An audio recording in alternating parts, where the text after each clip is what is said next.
ಸ್ಥೂಲಶಿರ ಮಹರ್ಷಿಯ ಶಾಪದಿಂದಾಗಿ ಗಂಧರ್ವ ಧನು ಕಬಂಧ ರಾಕ್ಷಸನಾಗಿ ಜನಿಸಿದ. ಒಂಟಿ ಕಣ್ಣು, ಹೊಟ್ಟೆಯೊಳಗಿರುವ ಬಾಯಿ, ಹೇಗೆಂದರೆ ಹಾಗೆ ಬೆಳೆಯುವ ಉದ್ದನೆಯ ಕೈಗಳು. ಕಬಂಧ ತನ್ನ ಈ ವಿಚಿತ್ರ ರೂಪದಿಂದಲೇ ದಂಡಕಾರಣ್ಯದ ಪ್ರಾಣಿಗಳಲ್ಲಿ ಭಯ ಹುಟ್ಟಿಸುತ್ತಿದ್ದ.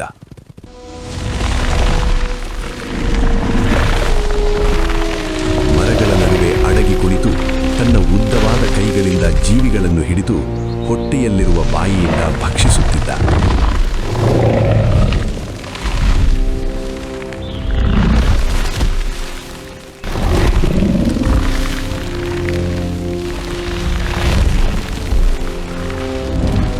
ಇವನ ಕೈಗೆ ಸಿಕ್ಕ ಯಾವ ಪ್ರಾಣಿಯೂ ಜೀವಂತವಾಗಿ ಬದುಕಲು ಸಾಧ್ಯವೇ ಇರಲಿಲ್ಲ.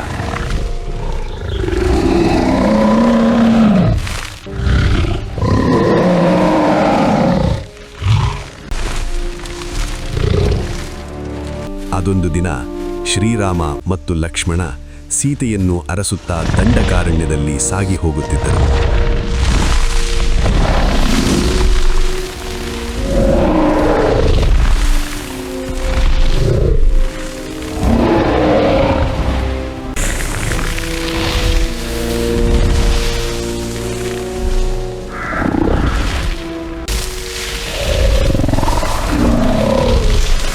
ಇದ್ದಕ್ಕಿದ್ದಂತೆ ಇವರಿಬ್ಬರನ್ನು ತನ್ನ ದೀರ್ಘ ಕೈಗಳಿಂದ ಬರಸೆಳೆದ ಕಬಂಧ ಅಬ್ಬರಿಸಿಕೊಂಡಿದ್ದ.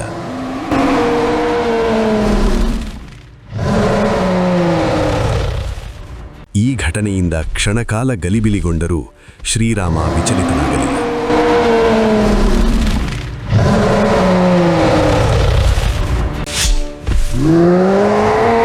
ಲಕ್ಷ್ಮಣನೊಂದಿಗೆ ಸೇರಿ ಕಬಂಧನ ಎರಡೂ ಕೈಗಳನ್ನು ಕ್ಷಣ ಮಾತ್ರದಲ್ಲಿ ಕತ್ತರಿಸಿ ಹಾಕಿದ.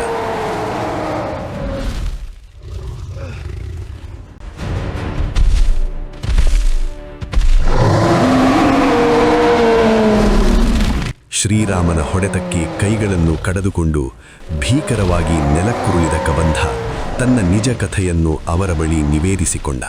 ಋಷಿಯ ಶಾಪ ಹಾಗೂ ಇಂದ್ರನ ಕೋಪದಿಂದಾಗಿ ತನಗೆ ಈ ರೂಪ ಪ್ರಾಪ್ತವಾಯಿತು ಎಂಬ ಸತ್ಯವನ್ನು ಶ್ರೀರಾಮನಿಗೆ ತಿಳಿಸಿದ. ಶ್ರೀರಾಮ ಮತ್ತು ಲಕ್ಷ್ಮಣ ಧನುವಿನ ರಾಕ್ಷಸ ರೂಪಕ್ಕೆ ಅಂತ್ಯಕ್ರಿಯೆ ನೆರವೇರಿಸಿದರು. ಆಗ ಮರಳಿ ಗಂಧರ್ವನ ರೂಪ ಪಡೆದ ಧೇನು ಇಲ್ಲಿಂದ ಕಿಷ್ಕಿಂಧೆಗೆ ತೆರಳಿ ಸುಗ್ರೀವನನ್ನು ಭೇಟಿ ಮಾಡುವಂತೆ ತಿಳಿಸಿದ. ಧನುವಿನ ಮಾರ್ಗದರ್ಶನದಂತೆ ಶ್ರೀರಾಮ ಲಕ್ಷ್ಮಣರಿಬ್ಬರೂ ಅಲ್ಲಿಂದ ಕಿಷ್ಕಿಂಧೆಯತ್ತ ಪ್ರಯಾಣ ಬೆಳೆಸಿದರು. ಈ ಕಬಂಧ ಸಂಹಾರದ ಪ್ರಸಂಗ ರಾಮಾಯಣದಲ್ಲಿ ಒಂದು ಮಹತ್ತರ ಘಟನೆ, ಇಡೀ ರಾಮಾಯಣಕ್ಕೆ ತಿರುವು ನೀಡಿದ ಪ್ರಮುಖ ಸನ್ನಿವೇಶ.